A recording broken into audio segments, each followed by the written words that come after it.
आज जो टॉपिक रही प्रधानमंत्री आवास योजना रे घर बनैबा परे केउ नियम मानिबा जरूरी माने आपण माने घर बनै सारला परे ई सब नियम मानिबा जरूरी।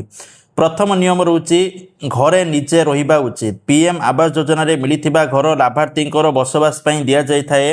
याकू नियम अनुसार आवासिक उद्देश्य रे व्यवहार करिबा उचित। ठीक अछि, निजे रहिबा दरकार। सेकेंड जिनस रोची भूल तथ्य दे घर पाइथिले जदि जना पड़े जे आपण माने भूल दलिल बा भूल तथ्य दे घर नहीं सरकार लाभ बातिल करि पारंती एवं टंका मध्य फेरस्त आदाय करि पारंती बोली आशंका भी रोची। तापर रोची जांच सहयोग करिबा। घर संपूर्ण हेबा परे सरकार अधिकारी जांच करती सरकारी अधिकारी। जिओ टैगिंग फोटो रेकर्ड आधार रे घरर स्थिति निरीक्षण करा जाए। तापर होची घर को अधारे छाड़िबे नाही। अनुमोदन मिलिबा परे निर्धारित समय मध्यरे घर निर्माण संपूर्ण करिबा उचित। अनावश्यक विलंब कले समस्या होई पारे।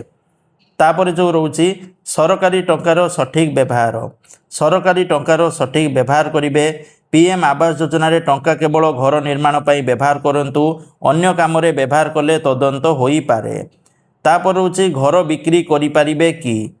देखंतु प्रधानमंत्री आवास योजना ग्रामीण नियम रे समस्त मामला निर्दिष्ट 5 वर्षर विक्रय निषेध नहीं, किंतु जदि राज्य सरकार किंबा पट्टार शर्त रे कौनसी सीमा वर्धित थाए तेबे शर्त मानिबाकू पड़िबो।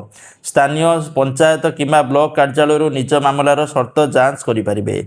आपण माने घर को भड़ारे लगे पारिबे नहीं। बहुत सारा लोक प्रधानमंत्री आवास योजना रे घर पाउचंती आ घर को भड़ारे लगे दउचंती, किंतु भड़ारे लगे मध्य पारिबे नहीं। एई थिला इन्फॉर्मेशन। Thank you. जय जगन्नाथ।